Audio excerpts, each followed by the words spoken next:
যখন কোন বান্দা সূরা ফাতিহার একটা করে আয়াত বলে আলহামদুলিল্লাহি রাব্বিল আলামিন, সঙ্গে সঙ্গে আল্লাহ জবাব দিয়ে বলেন হামিদানি আবদি, বান্দা তুই আমার প্রশংসা করলি।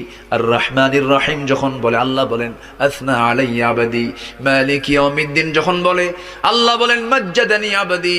এরপরে যখন বলে ইয়াকা না'বুদু ওয়া ইয়াকা নাস্তাঈন পর্যন্ত যখন বলে আল্লাহ বলেন বান্দারে তুই আমার কাছে কি চাস, প্রাণ খুলে চারে বান্দা।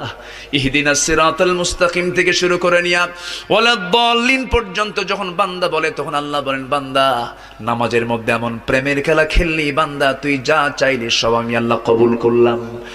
ওই বান্দা যখন রুকুতে যায় আল্লাহ তখন অস্থির হন।